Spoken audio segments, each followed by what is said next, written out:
What is up YouTube? Magandang gabi. Monday na naman at duty na naman tayo.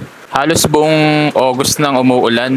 Magkakalahating buwan na hindi pa rin sumisikat ng matino yung araw natin. So sa mga inulan dyan o ngayon binagyo, sana safe kayo lahat and sana hindi kayo binaha.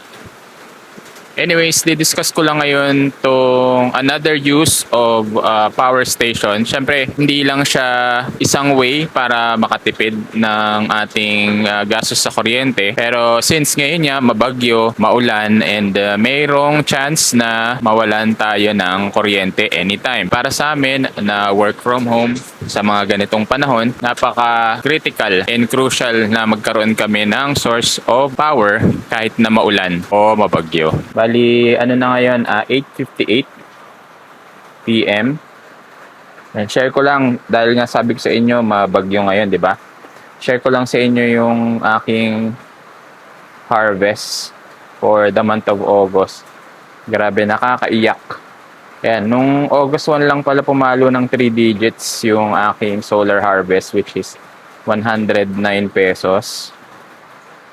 And then, ito, sumunod na mga araw, halos hindi pumalo ng 60 pesos. Meron pa 15 pesos. So, bakit siya in peso? Minultiply ko lang siya sa 13 kilowatt per hour. Pero I think mas mataas pa to kasi parang nasa 16 pesos per kilowatt hour na.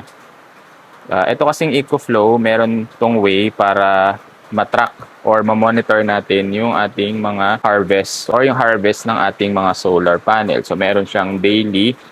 Ayan, for today, at least kahit pa paano naka-harvest tayo ng 2 kilowatts. Meron din siyang weekly. So, nagre-refresh to every Sunday. Ayan, 2 kilowatts yun nung Monday. And then, nung Sunday naman is 1.73. Pwede rin nating tignan monthly. Ito yung maganda rito sa EcoFlow. Ma-appreciate mo talaga yung numbers na savings na makukuha mo. Pwedeng matuwa ka or malungkot ka kasi nga sa sobrang baba ng matitipid mo. So, yan. Kahit na marami kang solar panel, kung wala naman talagang araw, ito lang. Yan lang talaga yung kaya niyang ma-generate. Ang setup ko nga pala ay meron akong 4 na solar panel sa taas. Canadian solar panel nga pala yan na 550 watts. And then meron akong microgrid tie inverter na power stream. 2. Dahil nga umuulan ngayon at kailangan kong i-secure yung aming energy, habang may kuryente pa, nagkakarga yung aking power station.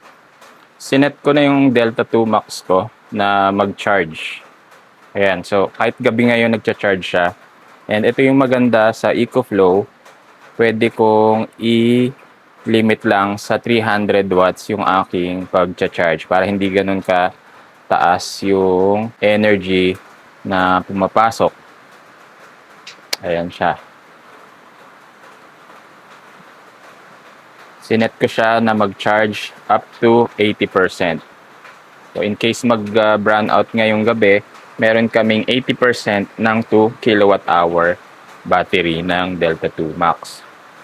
So kung tutuusin, sa 16 pesos per kilowatt hour na lang, kung 2 kilowatt siya, that's 32 pesos lang. Mura lang or maliit na bagay lang, no? Para bumili ka pa ng power station na mahal. Kasi nga, 2 kilowatt hour lang siya.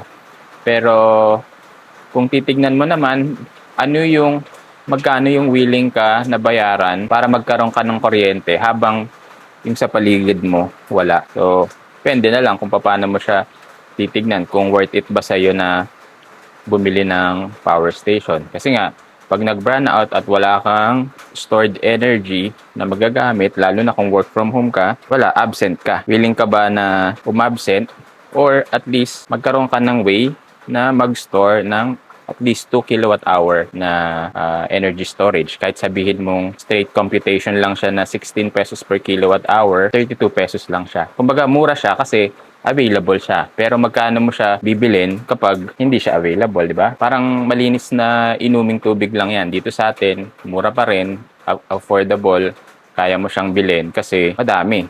Pero kung bibili ka ng tubig or kailangan mo ng tubig, nasa gitna ka ng disyerto, magkano yung willing kang bayaran, di ba? So, ganun yung mindset ng pag-own ng power station. Now, understandably, 55,000 for a 2 kilowatt hour power station is, sabihin na nating mahal talaga.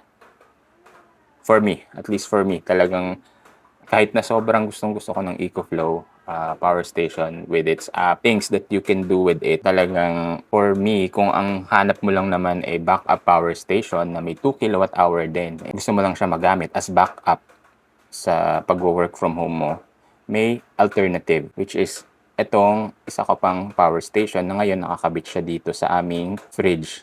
Ngayon, ngayon naka-charge siya. Nag-charge siya kaninang umaga using electricity pa rin ng grid.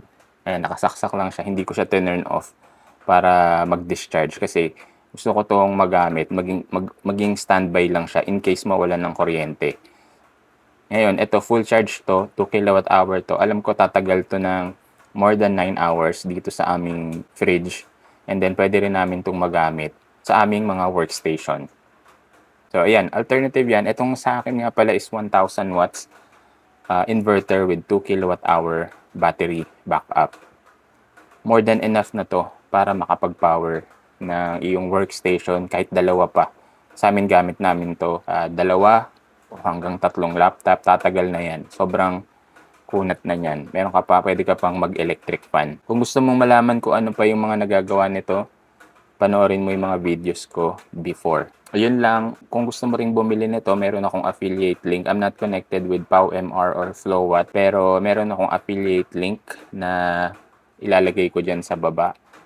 Pwede mong gamitin, pwede ring hindi, pero yun nga, sabihin ko lang din na pag bumili ka using that affiliate link, meron akong makukuhang maliit na commission, which is maliit, halimbawa, maliit, I think nakikita ko mga around 50 pesos lang per order. So, ikakayaman ko to siguro pagka 1 million kayo lahat bumili. Alright? So, yun lang. Kung gusto niyo lang ng pinakasulit na power station na nakita ko, dalawa lang naman yung power station ko between EcoFlow and Flowwatt. Ito yung bilhin nyo kung basic lang naman yung gusto nyo. Pero EcoFlow is EcoFlow. Again, ayokong i-alienate yung EcoFlow baka kasi i-sponsor nila ako eh. Kapal eh, no? Anyways, yun lang guys. Maraming salamat.